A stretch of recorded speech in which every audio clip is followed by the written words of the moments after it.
Hello distant. तो आज हम देखेंगे कि जीओसी का जो इम्पोर्टेंट टॉपिक होता है रेजोनेंस, जिसे हम इलेक्ट्रॉनिक डिस्प्लेसमेंट के नाम से भी जानते हैं, क्या होता है उसमें, किस तरीके से वो होता है, इसके ऊपर देखेंगे। तो टॉपिक क्या है? तो जो हमारा टॉपिक है वो है जीओसी का एक इम्पोर्टेंट टॉपिक आता है। क्या होता है जीओसी? जीओसी के अंदर हम पढ़ने वाले हैं electronic displacement. Electronic displacement.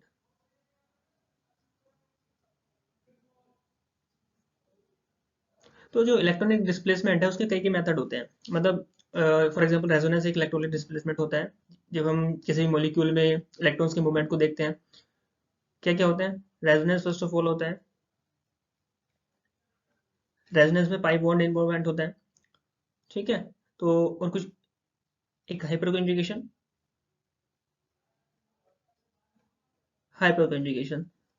Inductive भी हम पढ़ते हैं, जो कि इलेक्ट्रॉनिक डिस्प्लेसमेंट को बताते हैं सिग्मा बॉन्ड में। Inductive effect. ठीक है।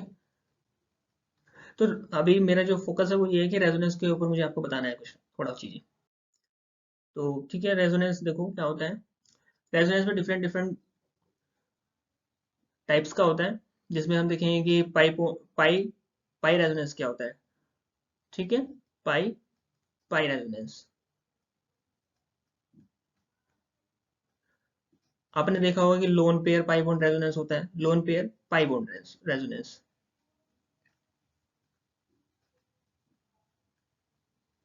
और आपने देखा है कि वेकेंट ऑर्बिटल पाई रेजोनेंस होता है ना। तो इसी तरीके से होते हैं, और भी होते हैं। मैं आपको लिख सकता हूँ एनायन पाई बॉन्ड रेजोनेंस हो सकता है। Anion pi bond resonance.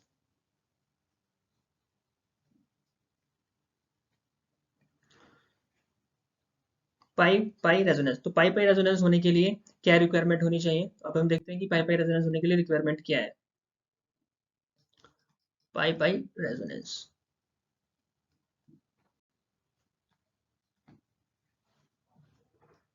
तो पाई पाई रेजोनेंस होने के लिए सबसे पहले रिक्वायरमेंट होगी कि पाई बॉन्ड होने चाहिए सिस्टम में। तो मैं एक कंपाउंड ले रहा हूँ जिसमें कि डबल बॉन्ड प्रेजेंट है, अल्टरनेट डबल बॉन्ड प्रेजेंट है। तो ये मैंने कंपाउंड ड्रॉ किया है। ठीक है। एक्चुअल में क्या है, CH2 double bond, CH single bond, फिर से डबल बॉन्ड, यहाँ पे CH है, और ये हाइड्रोजन हाइड्रोजन है। ठीक है। एक एल्किन लिया मैंने, डाइन यहाँ पे है। तो इसमें हम देखेंगे रेजोनेंस किस तरीके से होता है, कैसे होता है।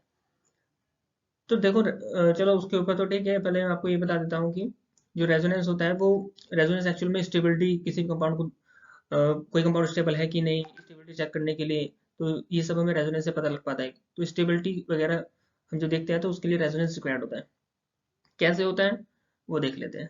आपने जनरली देखा होगा कि कुछ इस तरीके से हम शो करते हैं। क्या शो करते हैं? Resonating structure. तो ये एक एरो होता है जिसको हम इससे हमें पता लगता है कि हाँ यहाँ पे रेजोनेंस हो रहा है मॉलिक्यूल के अंदर। रेजोनेंस के लिए हम इलेक्ट्रॉन का मूवमेंट शो करते हैं। तो मूवमेंट के लिए हम क्या करते हैं, कुछ एरोस यूज करते हैं कुछ इस तरीके से। देखो आपने देखा होगा कि ये यहाँ पे मूव करेगा सिंगल, यानी ये कार्बन, अगर मैं कार्बन 1, कार्बन 2, ये कार्बन 3, कार्बन 4 इस तरीके से बोल देता हूँ। तो कार्बन 3 और कार्बन 4 की जो इलेक्ट्रॉन डेंसिटी यानी पाई इलेक्ट्रॉन डेंसिटी वो कार्बन 2 और 3 के बीच में मूवमेंट कर जा रही है।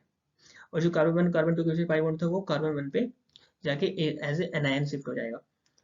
तो ये कुछ इस तरीके का हमें सिस्टम बाद में दिखता है। तो यहाँ पे पॉजिटिव चार्ज हो जाता है, यहाँ पे नेगेटिव चार्ज हो जाता है। ठीक है। तो कुछ इस तरीके से ये एक रेजोनेंस होता है। ऑल दो ये रेजोनेंस हमें देखना होता है कि रेजोनेंस स्ट्रक्चर स्टेबल है कि नहीं, ये चीज़ हमें देखनी होती है। बट ये इस तरीके से होता है। बट ये ऐसा हो क्यों रहा है, तो इसके लिए क्या रिक्वायरमेंट होती है वो देख लेते हैं। देखो रेजोनेंस होने के लिए इंपॉर्टेंट एंड मस्ट थिंग ये है कि पी ऑर्बिटल्स होने चाहिए। प्योर पी ऑर्बिटल होने चाहिए। हाइब्रिडेशन का एक कॉन्सेप्ट आता है। तो जो ऑर्बिटल्स, जो पी ऑर्बिटल्स हाइब्रिडेशन में नहीं यूज होती हैं उनको हम प्योर पी ऑर्बिटल बोलते हैं। ठीक है। क्योंकि हाइब्रिडेशन एक कॉम्बिनेशन होता है, मिक्सिंग होती है प्योर ऑर्बिटल्स की। S orbital with P orbitals, S orbitals, S orbital plus P orbitals वहां पे रहती हैं। तो अभी मैंने जो सिस्टम लिया था यहाँ पे पीछे, वो सिस्टम ये है। Carbon double bond carbon, single bond carbon, double bond carbon. Hydrogen को मैं चलो यहाँ पे दिखा देता हूँ, ओके नो प्रॉब्लम। ये भी यहाँ पे शो कर देता हूँ, हाइड्रोजन, ये हाइड्रोजन है। तो एक्चुअली यहाँ पे क्या है, ये पाई बॉन्ड किस तरीके से फॉर्म हुआ होगा, यहाँ पे एक पी ऑर्बिटल रही होगी इस कार्बन पे, यहाँ पे भी पी ऑर्बिटल है इस कार्बन पे, ये पी ऑर्बिटल है, ये पी ऑर्बिटल है। तो कार्बन 1 2 3 4 पे सबसे मैंने पी ऑर्बिटल को दिखा दिया। यहाँ पे मैं पाई बॉन्ड को ऐसे रिमूव कर रहा हूँ और पी ऑर्बिटल्स में दिखा देता हूँ इसको, ठीक है। तो यहाँ पे पाई इलेक्ट्रॉन डेंसिटी इस तरीके से यहाँ पे है। तो ये प्योर पी ऑर्बिटल है, ठीक है। यहाँ पाई बॉन्ड है, ये पाई बॉन्ड है। तो होता क्या है कि ये जो पाई इलेक्ट्रॉन डेंसिटी है, जो कि 2 इलेक्ट्रॉन्स यहाँ पे प्रेजेंट है और 2 इलेक्ट्रॉन यहाँ पे प्रेजेंट है, ये 2 इलेक्ट्रॉन्स है, ये मूव कर जाते हैं यहाँ पे। ये 1 है, ये 2 मैं लेके चल रहा हूँ, इसको 3 और इसको 4 बोल रहा हूँ। तो कार्बन 2 और 3 के बीच में इलेक्ट्रॉन मूव कर जाते हैं।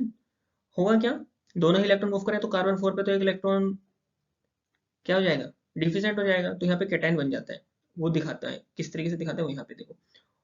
और क्योंकि आपको पता है कि कार्बन की जो वैलेंसीज है वो 4 होती है, कार्बन वैलेंसी कितना होता है, 4 होता है, यानी कार्बन 4 से ज्यादा बॉन्ड नहीं फॉर्म कर सकता है।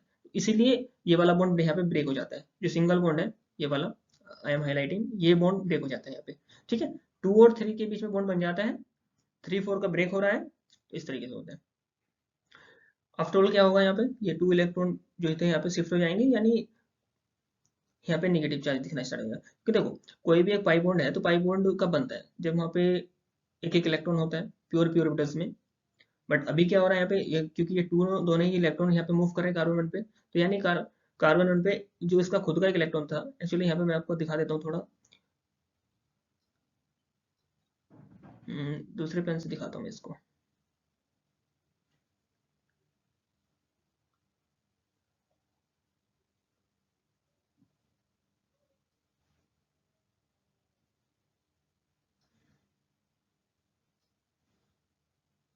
हम्म तो यहाँ पे एक रेड आप इलेक्ट्रॉन देख पा रहे हो, ग्रीन देख पा रहे हो, तो ग्रीन कार्बन वन का है और कार्बन टू का कौन है, रेड। तो रेड और ग्रीन दोनों ही चले जा रहे हैं, तो रेड क्योंकि कार्बन पे जा रहा है तो वहाँ पे नेगेटिव चार्ज शो होता है। तो इसको कैसे दिखाते हैं हम, कार्बन, कार्बन के ऊपर नेगेटिव चार्ज, एक्चुअल में ये दिखाता है 2 इलेक्ट्रॉन, जो कि एक खुद का उसका एक इलेक्ट्रॉन होता है, एक दूसरे कार्बन का होता है।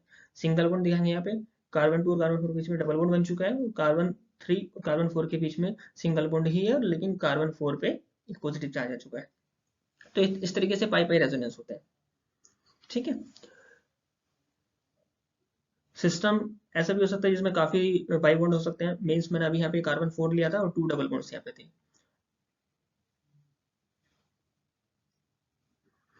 तो और भी एग्जांपल हो सकते हैं, फॉर एग्जांपल जिसमें पाई पाई रेजोनेंस देखने को मिलता है, उतना ज्यादा यूजफुल नहीं है। अभी कार्बोकेटाइन की जो स्टेबिलिटी हम चेक करते हैं पाई रेजोनेंस से, वो आपको थोड़ा मैं बता देता हूँ उसको भी, ठीक है। तो रेजोनेंस ही वहाँ पे होता है। तो देखो मैं बता देता हूँ आपको, एक सिस्टम ऐसा ले लेता हूँ जिसमें कार्बोकेटाइन फॉर्म है, यानी कार्बोकेटाइन, कार्बन के ऊपर पॉजिटिव चार्ज है ना, उसको बोलते हैं कार्बोकेटाइन, और उसके एडजेसेंट में एक हम कोई भी पाई बॉन्ड ले लेते हैं, ठीक है। तो मैं यहाँ पे कार्बन 1 है, ये कार्बन 2 है, ये कार्बन 3 है, कार्बन 2 और कार्बन 3 के बीच में पाई बॉन्ड है। तो ये यहाँ पे रेजोनेंस शो करते हैं, किस तरीके से रेजोनेंस शो करते हैं, ये दिखाने के लिए कार्बन स्टेबल है कि नहीं, और ये रेजोनेंस से हम दिखा पाते हैं। मीन्स कार्बन डीलोकलाइज हो पा रहा है कार्बन 1 से कार्बन 3 के ऊपर, किस तरीके से होता है, इसको हम एरो यानी डबल हेडेड एरो, जो कि रेजोनेंस को हमें बताता है कि रेजोनेंस यहाँ पे हो रहा है। मोमेंट हम यहाँ पे शो करेंगे, वही मोमेंट कि 2 इलेक्ट्रॉन से मूव कर जा रहे हैं कार्बन 1 और कार्बन 2 के बीच में।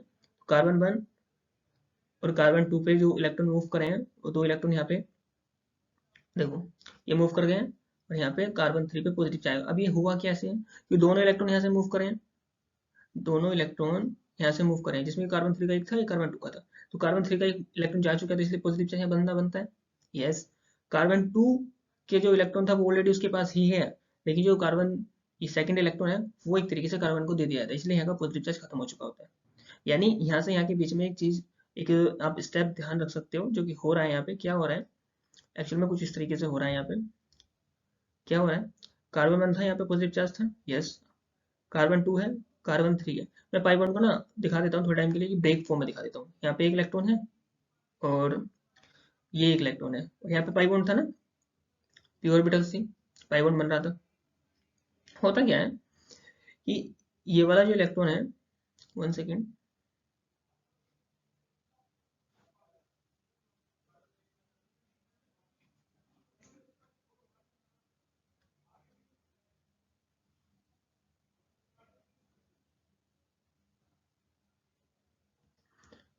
होता क्या है एक्चुअली, ये दोनों ही इलेक्ट्रॉन मूव कर रहे हैं क्योंकि, तो ये दोनों इलेक्ट्रॉन यहाँ शिफ्ट हो जा रहे हैं, यानी जो कार्बन 2 था उसका जो रेड वाला इलेक्ट्रॉन था वो तो ऑलरेडी यहाँ पे ही रहेगा, बट जो ग्रीन वाला था, जो कार्बन 3 का अभी था फिलहाल के लिए, वो कार्बन पे शिफ्ट हो चुका हो, और फिर ये कुछ इस तरह की सिचुएशन में आ जाते हैं, यानी ग्रीन इलेक्ट्रॉन यहाँ पे आ चुके हैं, और इसलिए इसका ही पॉजिटिव चार्ज यहाँ से हट जाता है, यानी इसके ऊपर नहीं रहता है कार्बन 2 और कार्बन 3, और यहाँ पे एक पॉजिटिव चार्ज जनरेट हो जाएगा, क्यों, क्योंकि एक इलेक्ट्रॉन कार्बन 3 का जा चुका है, और कार्बन 2 का तो अभी भी इलेक्ट्रॉन है, तो ये यहाँ पे बॉन्ड फॉर्म हो जाता है। तो ये आप बोल सकते हो कि जो रेजोनेटिंग, अगर मैं इसको ए बोल देता हूँ, इसको बी बोल देता हूँ, तो resonating structure A to B जाने में कुछ इस तरीके का हमें देखने में मिल रहा है, मूवमेंट ऑफ इलेक्ट्रॉन। तो ये इलेक्ट्रॉनिक डिस्प्लेसमेंट होता है। रेजोनेंस का एक दूसरा टाइप है, जो पहला टाइप था मैं आपको बताया था, तो ये हमें रेजोनेंस देखने को मिलता है। ठीक है, आगे और भी हम पढ़ेंगे लोन पेयर पाई रेजोनेंस क्या होता है, ठीक है, वो चीज़ें तो वो नेक्स्ट क्लास में हम डिस्कस करेंगे। अभी के लिए इतना ही, थैंक यू वेरी मच।